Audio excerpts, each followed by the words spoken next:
Actually risk बहुत risk है इसके लिए। चटकाने से कोई मतलब नहीं, चटकाने के लिए तो आप भी चटकाओगे, लेकिन किस एंगल में अगर सर्वाइकल को लेना है, किस एंगल में घुमाना है, फिर करना है, कुछ भी हो सकता है। यानी पैरालिसिस हो सकता है, कोमा में भी जा सकते हो आप, क्योंकि सब ब्रेन से कनेक्टेड है ना। स्पाइनल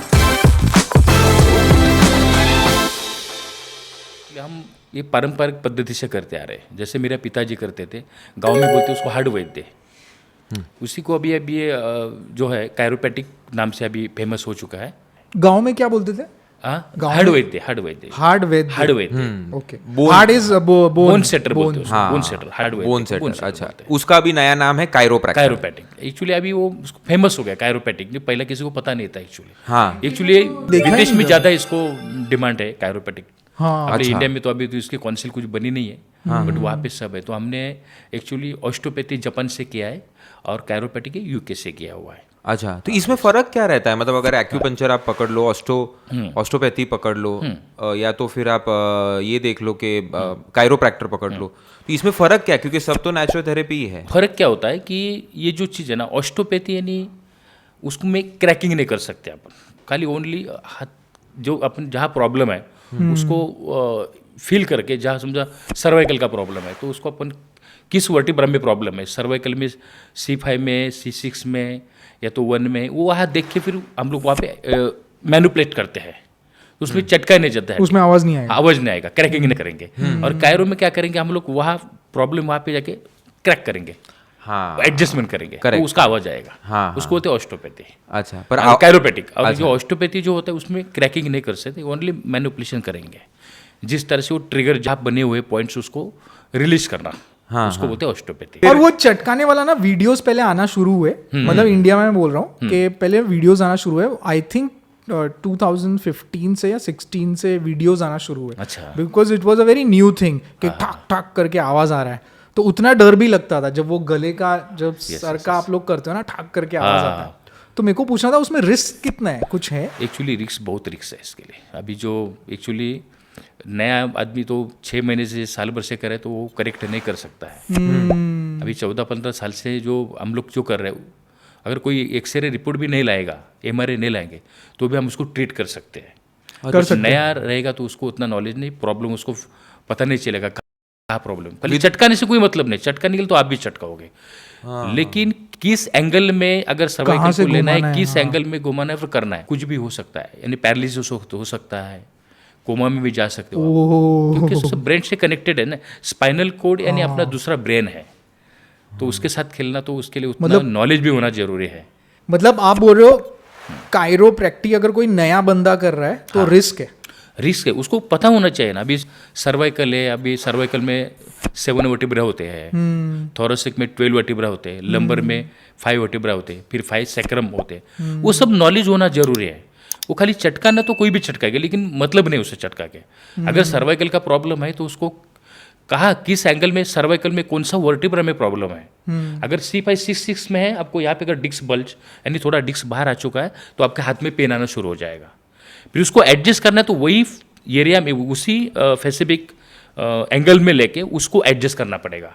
अगर गलत एंगल में करोगे तो पेन बढ़ जाएगा उसका, फिर पेन रुकेगा नहीं। तो और क्या डेंजर हो सकता है? डेंजर अभी C1 C5 डेंजर होता है किसी ने सबसे बड़ा। अगर गलती से ये भी अगर है तो वो तो आदमी कोमा में जा सकता है, पैरालिटिक भी हो सकता है ऑन द स्पॉट, या जान भी जा सकती है। इसके लिए अभी इतना साल का नॉलेज, अभी मेरे पिताजी थे, बट उस जमाने में क्या था, वो बोन सेटर थे, हार्ड वैद्य बोलते, लेकिन उनको उतना नॉलेज था कि भाई उनको अगर उस टाइम तो MRI वगैरह नहीं थे, एक्सरे नहीं कुछ थे, नहीं, वो तो डायग्नोसिस ऐसे ही करते थे। आपका नाखून देखेंगे, आपका आंखों में देखेंगे, क्या डायग्नोसिस करेंगे, टंग देखेंगे, ये सब डायग्नोसिस था। अगर आपके नाखून में अगर नॉर्मल मतलब जो झड़ रहे हैं, तो बोलेंगे इनकी हड्डी कमजोर है, तो इनको हड्डी में नहीं चटकाना पड़ेगा, इनको दूसरा कोई ट्रीटमेंट देना पड़ेगा। ऑस्टियोपोरोसिस है, ऑस्टियोपोरोसिस यानी हड्डी ये होना, यानी कमजोर होना, उसको बोलते हैं ऑस्टियोपोरोसिस, ब्रिटल। हाँ, अगर उसको अगर क्रैक करेंगे तो वहाँ पे क्रैक हो जाएगा, मतलब अंदर फ्रैक्चर हो सकते हैं। हाँ, तो उस केसेस में नहीं करना पड़ेगा। तो वो नॉलेज उनका अलग था। अभी के डेट में भी अगर डायग्नोसिस सही नहीं है तो खाली आप पेशेंट अभी आ रहे हैं तो उसको पेशेंट को ट्रीट कैसा करोगे, एक अंदाज से करोगे तो वो गलत हो जाएगा। बराबर है कि नहीं? क्योंकि आजकल के डेट में क्या हो रहा है कि अभी अपन कहाँ बैठे, एसी में बैठे हैं, बराबर है। अभी यार पूरा दिन एसी में काम करेंगे तो सनलाइट में जाते ही नहीं, तो D3 की डेफिशिएंसी आएगी, D3 की डेफिशिएंसी आएगी तो कैल्शियम की डेफिशिएंसी आएगी, फिर हड्डी कमजोर हो जाएगी। आजकल वही तो हो रहा है। कितने अभी मेरे पास जो यंग लड़के लोग जो आते हैं उनको प्रॉब्लम है। अभी IT वाले लोग हैं जो कंपलसरी एक पोजीशन में बैठना है, सिटिंग जॉब वाले, तो उनको D3 की डेफिशिएंसी होते है। तो उनको वो पहले D3 पहले चेक करना जरूरी है, उनका B12 की कमी है कि वो देखना जरूरी है। एक तो आजकल का लाइफस्टाइल इतना बेकार है कि हाँ फास्ट फूड वाला है। ये सब सारी चीज़ों का डायग्नोसिस करके फिर हम ट्रीट करते हैं पेशेंट को। तो मतलब जब पेशेंट आता है तो अपने को तो वीडियो में दिखता है कि ठाक ठाक ठाक तोड़ा, नहीं, उसके पहले एक बहुत बड़ा प्रोसेस उसके पहले आने के बाद प्रोसेस होता है। उसको पूछते हैं हम लोग कितने साल से प्रॉब्लम है, कुछ रिपोर्ट्स लाए हैं क्या, कुछ मतलब D3 B12 की विटामिन की डिफिशियंसी है क्या, वो सारा चेक करके फिर जो जैसे मैंने बताया पिताजी की जो मेरे डायग्नोसिस है, आंखों में देखना, अगर ए साइड में देखोगे यहाँ रेड लाइन दिखेगी तो हम बोलेंगे इसके लंबर में प्रॉब्लम है। अगर नीचे से जो लाइन आती है ऊपर से दिखेगी मुझे रेड लाइन, आंखों में देखूंगा तो वो बोलेगा, फिर मैं सोचूंगा कि सर्वाइकल की प्रॉब्लम है, ये डायग्नोसिस है। अगर लाइंस नहीं है तो अगर वो बोलेगा तो अपन समझेंगे उसको नॉर्मल पेन है, मसल का पेन है, फिर मसल को ट्रीट करेंगे। अगर वो मुझे दिख रहा है, अगर वो ना भी बोला ना तो मैं बोलूँगा भाई एक्सरे करो, MRI करो, आपको सर्वाइकल में प्रॉब्लम है। तो एज ग्रुप कौन से आते हैं आपके पास? ये मुझे बहुत एज ग्रुप ना, आजकल तो एज ग्रुप का कुछ बचा ही नहीं है। हाँ 10 साल से ऊपर के लोगों को सब प्रॉब्लम है, तो 80 तक लोगों को। मैक्सिमम एज ग्रुप कौन सा? मैक्सिमम पकड़ेंगे तो 25 से 55 तक ज्यादा। 25 साल का भी आदमी आता है? यस यस यस, उनको भी प्रॉब्लम चालू हो गए? हाँ वही बता रहा हूँ, क्योंकि लाइफस्टाइल ही ऐसे। अभी मोबाइल है, हाँ। कंटिन्यू नीचे देख के मोबाइल में रात दिन वही मोबाइल में किस पोजीशन में घंटों घंटों बैठोगे तो यहाँ पे तो सर्वाइकल में प्रॉब्लम आने वाली है। अगर मैं अभी बैठा हूँ ये नॉर्मल है, अभी जो बैठा हूँ ये नॉर्मल है। अगर मैं नीचे देख अगर ऐसा पड़ता रहूँ घंटों तक तो यहाँ भी 50 kg वेट आता है, इतना यहाँ प्रेशर रहता है। 50 kg जैसे कि 50 kg वेट अपन लेके नीचे देख रहे हैं, यहाँ पे इतना वर्टिब्रा पे प्रेशर आता है। तो सिर्फ सर नीचे करने से? हाँ, पोजीशन ये होनी चाहिए।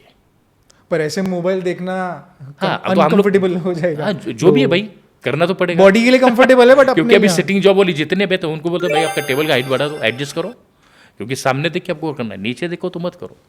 क्योंकि सर्वाइकल तो फिर वर्टिगो होता है, माइग्रेन, बहुत सारी समस्या है।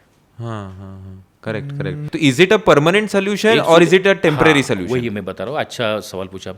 ये एक्चुअली परमानेंट सोल्यूशन है, बट आपका लाइफस्टाइल आपको चेंज करना पड़ेगा। अगर मैं पेशेंट को बता रहा हूँ कि अगर सर्वाइकल स्पॉन्डिलोसिस है तो आपको आप देख के बताते कि भाई आपको 6 या 7 बार आना है, तो हम बुलाते, वीकली एक बार बुलाते, हफ्ते में एक बार बुलाते रहते। बट आप अगर लाइफस्टाइल चेंज करोगे, जब हमने जैसे बताया कुछ थोड़ा सा जो अपना लाइफस्टाइल मतलब खान पान के बारे में, थोड़ा सा उठना बैठना, किस तरह बैठना है, किस तरह सो के उठते तो लोग डायरेक्टली उठते हैं, एक्चुअली करवट लेके उठना जरूर है। स्पाइन को झटका लग जाता है ना, तो लंबर प्रॉब्लम होगा, कभी चमक आएगी तो फिर सैक्रम और सर्वाइकल लंबर में तो आपको फिर टेल्ट हो जाएगा, तो भी प्रॉब्लम बढ़ेगी कुछ। तो इसके लिए थोड़ा लाइफस्टाइल मेन चेंज करना बहुत जरूरी होता है। अच्छा।